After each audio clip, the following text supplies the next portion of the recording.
I'm neuroscientist and psychologist Richard Davidson. Let's answer your questions from the internet. This is Emotions Support.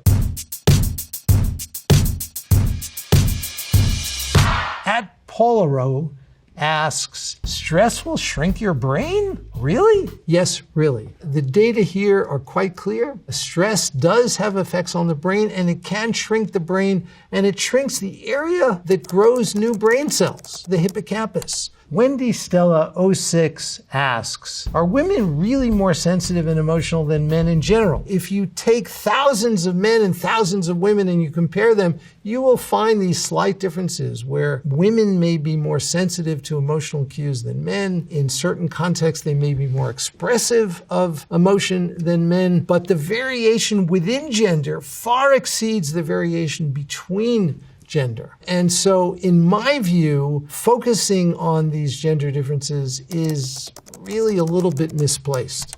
At Riri Yuri, why do we even have feelings? Feelings and emotions are found throughout evolutionary history. They're not just found in humans. In the case of an animal who may be confronted by a predator, the experience of fear will motivate the animal to run or to fight. We have feelings to navigate important life decisions. They are really critical in enabling us to make important decisions. For example, should we be with a significant other? Should we take one job versus another job? Those are not decisions that we make based on a simple, cold cognitive calculus. We use our emotions, our feelings, to decide. At Alpaca Aurelius, holy crap, Botox impairs your ability to process other people's emotions because it prevents your face from mirroring someone's reaction. Botox is truly soul-sucking. Botox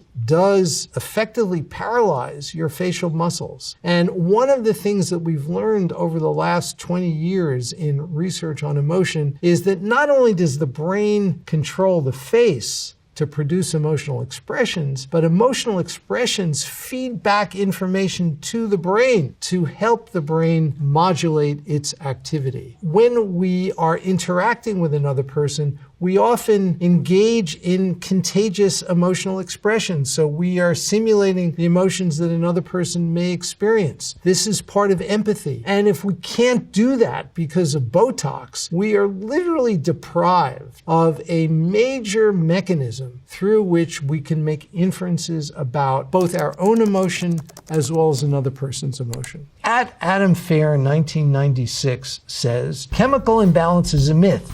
But is it really? Studies done have shown that a serotonin imbalance may not be the real cause of depression, but that's just one chemical. The body is made up of chemicals. So unless you've researched them all, you can't make that initial statement. It is true that serotonin is just one chemical, and even though drugs to treat depression primarily act on serotonin, it doesn't mean that serotonin is the cause, nor does it mean that it's the most important chemical involved in depression. In fact, it's likely that the serotonin just triggers a whole chemical cascade unleashed by taking this drug. And so the cause of the depression and the cause of the improvement in depression goes way beyond serotonin. We are still discovering many new chemicals in the brain and the body. We are living in this chemical soup that is highly complex. The idea that there is going to be a single molecule associated with a specific disease or a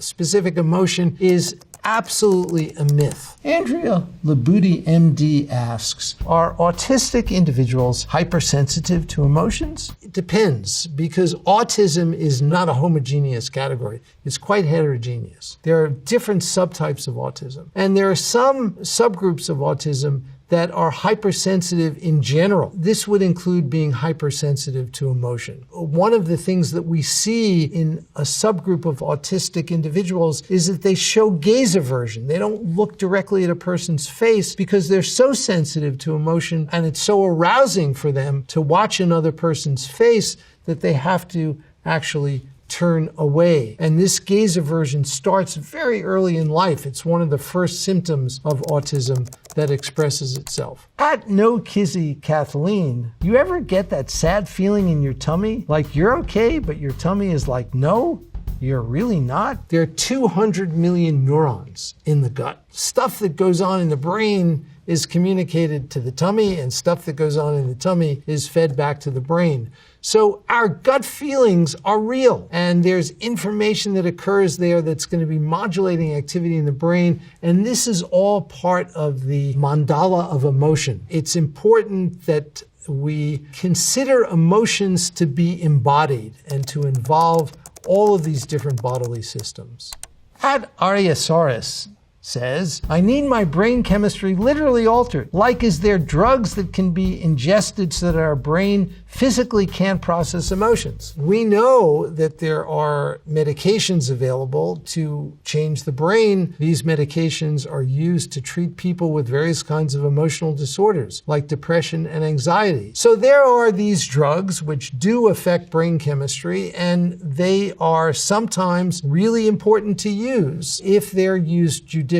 However, in my view, we are medicating people too readily in our society. We have too low a threshold for administering these medications. They often have lots of side effects, and we know that there are ways to change the brain that don't require medication. We can actually change our brains by intentionally cultivating our minds. Meditation is one such way, but there are others. For example, we know from hard-nosed scientific research that cognitive therapy can change the brain. Cognitive therapy is an empirically well-validated strategy to treat depression and anxiety, and it involves teaching people to think differently about their thoughts. We should at least try these non-invasive methods first before we try the more invasive methods of medication. At Kurt J. Gray asks, does the internet make us more empathic and emotionally intelligent or less? I would say that the preponderance of the evidence suggests that the internet makes us less emotionally empathic, particularly for members of the outgroup. Because one of the things that we find in the internet is that we're fed information that is consistent with our ideology and with our beliefs. And this is leading us to become more polarized. And this may make us empathic for our in-group, but it's certainly not making us more empathic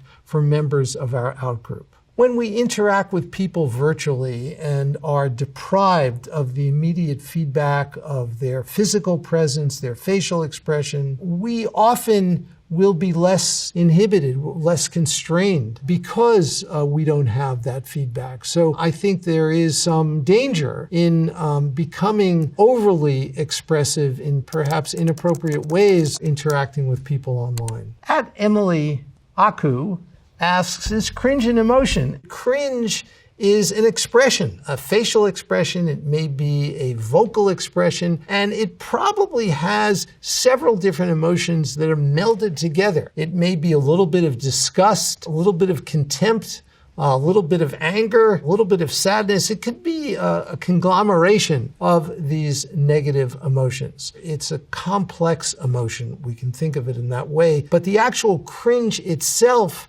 is an expression displayed in response to someone, for example, making a terrible and inappropriate joke in the wrong setting. At Paul Ekman, who's a very famous emotion scientist, a very dear friend of mine and a collaborator, asks, how many emotions are there? We have here a scheme developed by another well-known scientist of emotion, Robert Plutchik. And Plutchik argues that there are a number of primary emotions, such as joy, trust, fear, surprise, and their opposites that are sadness, disgust, anger, anticipation. We have this circumplex, and the outer ring are emotions that are less arousing. And as we get closer and closer to the center, the emotions are more arousing. We begin with serenity, may be thought of as a low arousal positive emotion, then joy, and then ecstasy. Ecstasy would be a higher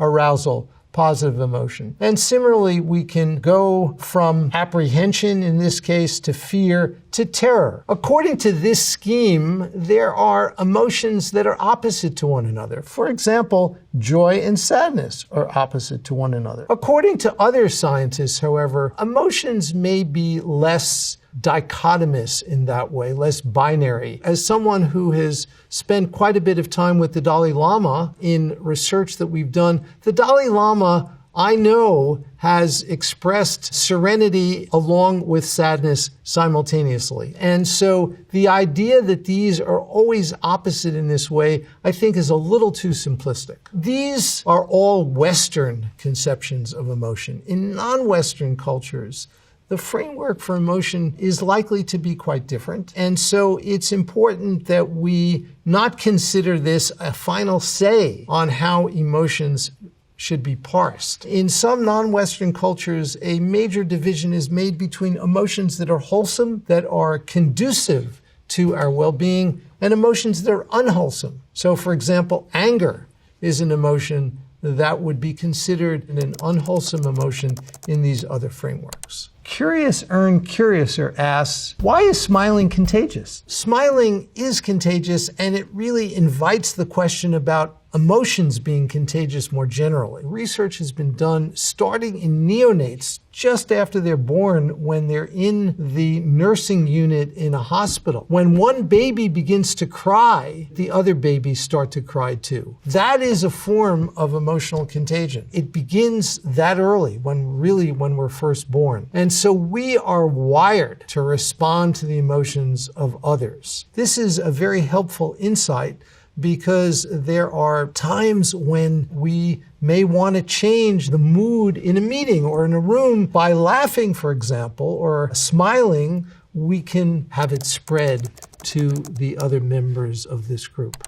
At iWigdal, how does meditation rewire the brain? When we cultivate wholesome habits of mind through meditation, it turns out that our brains literally change. Meditation changes two major systems in the brain. It changes our capacity to pay attention. The prefrontal cortex is majorly involved because this is the area of self-regulation, and this area is strengthened by meditation. The second change that occurs in the brain with meditation is focused on emotion. And meditation improves our ability to regulate our emotions, particularly in changing the connectivity among different networks in the brain. Most of the time, our self-related thinking, our beliefs about ourselves, really hijack our perception of reality. And what meditation does is it alters that. It shifts our connectivity so that we can see that our thoughts about ourselves, our beliefs, our expectations are there, but we can appreciate them for what they are. So this is how meditation affects the wiring in our brain. At Elon Economy asks, I need to get smarter. Anyone have any hacks for IQ or any activities they can do to increase neuroplasticity? The single best way that's non-pharmacological and safe is something that may be surprising to viewers, and that is aerobic exercise. Neuroplasticity is a word we use to refer to the fact that the brain can change in response to experience or to training, and it includes many different mechanisms: forming new connections, decreasing connections, kind of sculpting the brain. There are also new neurons that actually can grow, a process that we call neurogenesis. The real question is, how can we combine an increase in neuroplasticity with training the mind to improve our emotions? And there, I think, a combination of physical exercise and meditation is perhaps an ideal combination. Let me introduce something that I think is really totally new, the possibility of contemplative aerobics. Please try it. At The Girl Z asks, where are my emotions? Why can't I feel anything? I want to feel. People sometimes report that they don't feel their emotions, and that can be due to many different reasons. They may be having emotions that they're not experiencing consciously. It also may be that they're simply not having those emotions. The former we refer to as alexithymia, where a person is having difficulty labeling or naming or becoming aware of emotions that they have. The latter case is more like psychopathy. There are big differences among people in the extent to which they feel their emotions. We talked about the fact that when we have emotions, we don't always consciously feel them. One thing that you can try is to simply sit quietly. When you have an emotion, bring your awareness into your body, and you can scan your body, starting at the head and going down through all the different parts of your body, going into the face, into your neck, into your shoulders, into your torso, and simply bring awareness to these different parts of the body on a regular basis and see if that can help to connect you to the emotions that you feel. At Reformer Olusium asks a series of questions. What is emotional maturity? How can it be measured? Is emotional maturity connected to age? What age can we be emotionally matured? How is it objective, and what makes it beyond a mere opinion? Emotional maturity is probably most akin to showing high levels of emotional intelligence, and emotional intelligence includes the capacity to effectively regulate our emotions and also the capacity to be aware of our own emotions, to be self-aware. There are simple forms of meditation that we know can improve a person's emotional maturity or their emotional intelligence. There are ways to measure this, including really hard-nosed ways in the brain that involve looking at the interaction between the prefrontal cortex and the amygdala, as well as behaviorally to see how this is expressed in the real world in our everyday behavior. At GMonster7000 asks, wait, what goes on in our brains when we laugh? Are our neurons laughing too? Laughing might serve as a kind of emotional reset. It's a big change that can occur and in a very quick way reset our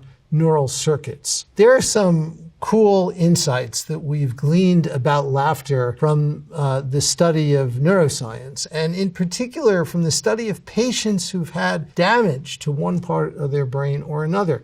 It turns out that people who've had damage to their right hemisphere, where their left hemisphere is preserved, are more likely to laugh. So the area of the brain that is preserved is the one that's laughing. And so when the right side is damaged, it may disinhibit the left side of the brain, so it becomes more active. That's been called in the scientific literature pathological laughter. They laugh at things that most of us would probably not laugh at. And this has given us some insight that the left hemisphere of the brain, particularly the left frontal region of the brain, may be associated with certain kinds of positive emotion that laughter is associated with. At XYS Hearts wants to know, why am I so mad? Madness or anger is typically triggered by something outside of us, a systemic injustice, our goals being thwarted. That is perceived in the brain. If we are really mad and we're trying to regulate that madness, the prefrontal cortex, which is here, is definitely going to be involved. It is involved in self-regulation, including the regulation of emotion. It is larger in humans than it is in any other species. And this is likely associated with the fact that humans can self-regulate in ways that are far more sophisticated than in any other species. But there's one downside to that. In addition to the capacity to self-regulate, the prefrontal cortex also confers the possibility of dysregulation. Psychiatric problems are far more prevalent in humans than they are in any other species. And that is because of the prefrontal cortex. At Carsoples asks, I always wonder what love actually is. Is love a gesture? Is it a feeling? Is it an emotion? Is it a combination of all three? Many years ago, when I first met the Dalai Lama in 1992, I made a commitment to him that I would put compassion on the scientific map as best I could. And I think over the last 20 years, the field has really been quite successful in that. I would now like to do the same thing for love. There is very little serious research on love. We do know that love includes areas of the brain that we typically think of as being involved in emotion. Clearly, love involves going beyond oneself, a dissolution, at least in part, of self-other boundaries. Exactly how this occurs in a scientific or biological framework is very difficult to specify at this point in time. It's going to involve changes in connectivity between the default mode of the brain and other circuits, particularly circuits involved in positive emotion. So those are all the questions for today. Really great questions. Thank you so much, and thank you for watching Emotion Support.